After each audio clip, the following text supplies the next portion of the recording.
Yo, what's going on, dudes? Hopefully everyone is doing okay, so welcome back to the channel. What I thought we'd do in this video is talk about probably one of the most important things. Well, in fact, it is one of the most important things, and it's where you look. Where do you look? Where don't you look?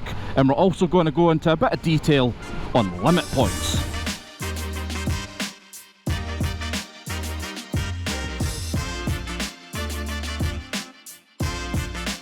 So a motorbike is one of those vehicles where you pretty much ride it with your eyes. Basically, where you look, there's a pretty good chance the bike's going to go. That's why if you ever watch something like the British Superbikes or MotoGP or whatever, you'll always see that a rider, when they're going around the corner, their head is always away over, because they're moving their head and they're using their eyes to look where they're going. So where do you look then? Well, you want to look as far ahead as you possibly can. You want to give yourself as much time to react to any hazard that might be on the road. A parked car, a broken down car, a corner. You want to give yourself as much time to react. So that's where you should be looking. You should constantly be looking at the road as far as you can see. And obviously, if I'm looking away up round that corner, I need to remember there's still a couple of cars in front of me. So all that has to be put together and go, right, okay, I'm going to keep a nice gap from that white car in front, just in case for whatever reason he decides to slow down. And then I'm also looking as far around the corner as possible to make sure that there's nothing that's going to force me to do anything with the bike. So where don't you look? So there's a thing called target fixation. If you look it up on Google, you will get a damn sight better explanation of what it is than what I can give you. But it's something you should be aware of. So basically, target fixation it's a weird phenomena that humans do, and obviously it can happen in cars, but it's really dangerous on a bike. Basically, your eyes will see something and for whatever reason they lock onto it, and you've got to, you know, mentally say to yourself, don't look at that, because you're fixating on something that's a fixed object. And when you're in a motorbike heading towards something that's a fixed object, that can only go one way, and it's not a good way. Right, so it can be anything. It could be even just the curb. If you're going round the corner and you're looking at the curb rather than the corner, there's a good chance your bike's going to sway over towards the curb. You don't really want to be doing that, do you? But of course, it can be many other things. It can be lampposts, you know, hedges, trees, all that sort of stuff. Take it with a bit of flexibility. You know, if I'm travelling along the road and I look at a sheep in a field, it doesn't mean that I'm going to put the bike into that field where the sheep is. You know, you can look about quite freely, but just be aware of target fixation. It is a thing. I don't really know if there's any study behind it, why we do it. I really don't know. Just be aware of it, and it's something that you need to keep on top of if you're doing it. You maybe already done it and you're thinking to yourself, why did I do that? And then you learn about target fixation, you go, ah, okay, that makes sense. So yeah, it's definitely something that you need to be aware of. So you're looking as far as you possibly can, and you're not looking at stationary objects, all that sort of stuff. You're looking where you want to go, alright? So just be aware of target fixation. And if you do find yourself that you're getting caught out with it, it's just a case of trying to train your brain to look at the right thing, you know? Because one of the hardest things when passing your bike test is getting where you look correct, because it can be very difficult, because you naturally want to look in front of you, you know, like right in front of the bike. You don't want to do that because there's absolutely nowhere near enough time to react to anything, plus it really unsettles the bike. It's weird, it sounds weird, I know, but if you're doing something like a U-turn and you're looking at the front of the bike and not looking where you're going, you'll find that you're a bit wobbly and all over the place. It's because you're looking in the wrong place, alright? You want to lift your head and look where it is you want to go. If you're going round the right corner, don't just use your eyes. I'm using my eyes just now, you can't tell. Move your head, you know, look where you want to go. So that's where you should look and where you shouldn't look. So I think what we should talk about is limit points. I've never spoke about limit points on the channel before, and limit points are key to cornering. I'm going to do a separate video just on cornering, right? The very basics of cornering. You know, I'm not a fast rider, but I'm safe on the road and I can get round the corners just fine. So we'll do a separate video on corners, but what we'll do just now is we're going to talk about limit points. So what is a limit point and how to use them? Like, the first thing you need to know about a limit point is it doesn't actually exist. It's not a physical thing. A limit point is basically an illusion. in the road, alright? That might sound a bit odd. So what it is a limit point is when the two lanes of the road meet. So it could be a way off in the distance, it could be going round a corner. It'll look like they come together to a little sharp point. That little sharp point is your limit point. Now every single corner you go round has a limit point. Doesn't matter if it's a tight corner, doesn't matter if it's a nice long sweeping corner, every corner has a limit point. If you looked at a straight road that was long enough, that straight road would also have a limit point way off in the distance, alright? Now here comes the tricky part, it's learning to use them properly. So a limit point can only do three things. That's it, it can only do three things. It can either move away from you, it can stay the same distance from you, or it can get closer to you. Alright, we'll go over this in more detail in a second. So if the limit point is moving away from you, that means that the corner you're on or the corner you're going round is opening up back onto a straight. If the limit point is staying the same distance from you constantly, that means that you're travelling at the right speed and you can just carry on at that same speed going round the corner. Now if the limit point starts to get closer to you, that means that the corner's starting to tighten up. So you need to get off the throttle, maybe go down a gear to let the engine brake and help you out a bit, because obviously you don't want to be braking going round corners. We went all over that in the braking video. I'm going to go back up that back road past the SAS monument again, because that's got some nice corners. I'm going to take my time going round it because I've still got a new back tyre on. It's not really fully worn in yet and that road can have a little bit of kind of dry grit and stuff on it. Now there is a golden rule about limit points, and that golden rule is, how do you know what speed to go? I don't actually know if it's got a name or anything. People refer to it as the golden rule. I think that was just something I read when I was kind of learning about this stuff during lockdown. When you're going round the corner and you see your limit point, and the limit point is at the same distance constantly from you, then you know you're at the same speed. Now if it starts to tighten up and you think to yourself, I cannot stop the bike between me and that limit point, then you need to slow the bike down. And if you start to slow down and then the limit point stays where it is, you're going the right speed. And if it starts to open up, you can open up the bike. So what I'm going to quickly do, I'm going to quickly pull over here, alright? And I'm going to use this corner as an example. This road here, what's this blue car? You'll see the limit point now.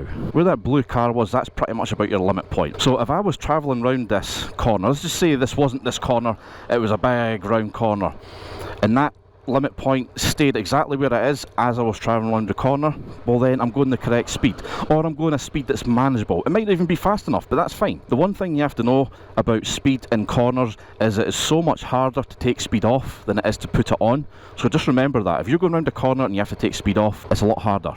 Alright, so it's better to go around the corner a wee bit slower if you need to, and then if you think, oh it's okay, it's opening up a wee bit, or I think I can put a wee bit more power on, it's easier to put the power on than it is to take it off, so just remember that. So that limit point there, for example, if I was going round there and it started, let's just, in fact I'll do it that way, so I'm trying to match the shape of that corner, right? So if I'm coming round the corner, right, and that's your limit point, and it's constantly staying the same as I'm going round, then I'm going the right sort of speed. If I was going round the corner and it started to open up, that means as I'm coming round the corner, it's opening up, I can put on the power and onto the straight. If I was coming round and this limit point started to come towards me, see that's tightening up, that means that the corner's tightening up. So then, you got to slow down. Alright, so the limit point can only do those three things. Move away from you, stay the same distance, or get closer. So what I'm going to do is I'm going to take my time, go around this road.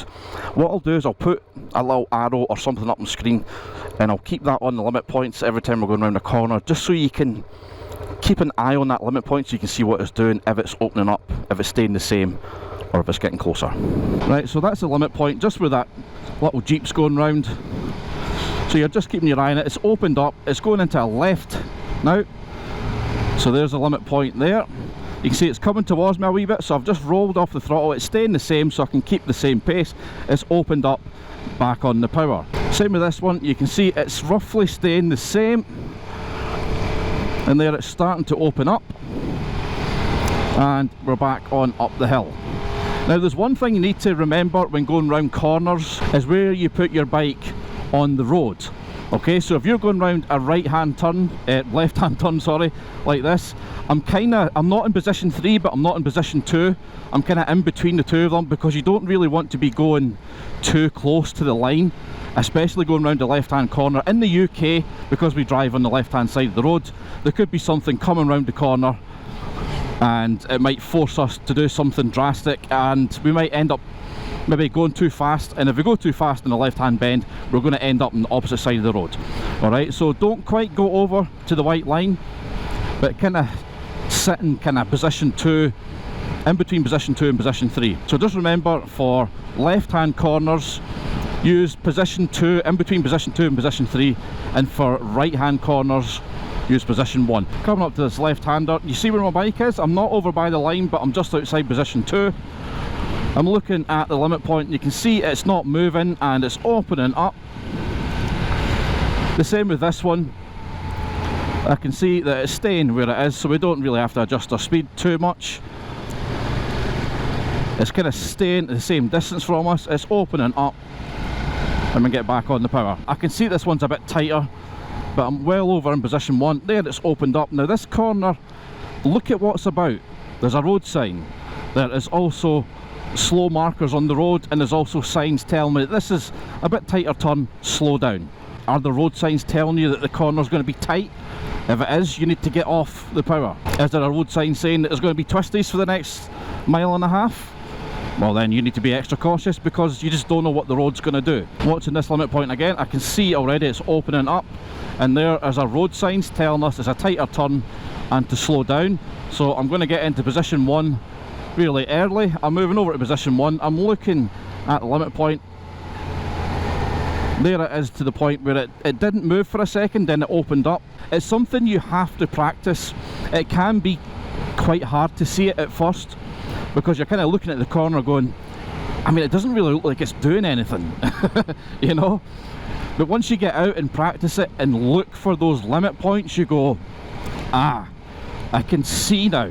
I can see that the limit point's going away, or it's coming towards me, or it's staying the exact same distance from me. The one thing you have to take into consideration is the road that you're on. Are you going down a hill? Are you going up a hill?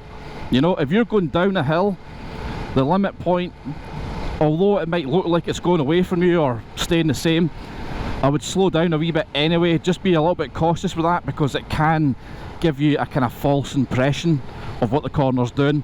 And the same if you're going uphill. If you see a sign for a corner and there's a hill before it, take your time going up the hill. Slow down before you get to the top of the hill, so you've got enough time to go, okay, I can speed up a wee bit, or oh, just slow down a bit more. So make sure you slow down before you get to the top of the hill. That's the kind of things you need to be looking for. But that's the basics of limit points.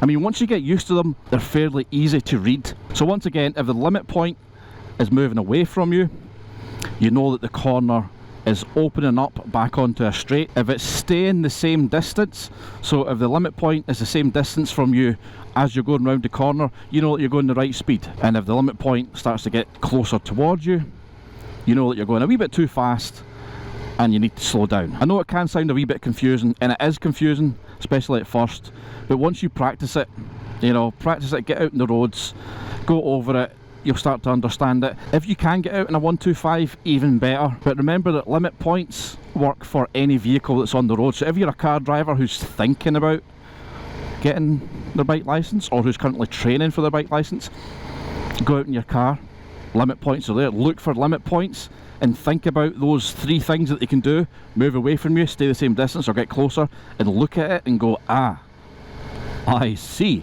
Or if you don't drive, don't have a CBT or anything like that, if you know someone who does drive, ask them if they can just take you out in some B roads or something, or even around your local town. I should have used this road for the hill start video, my god.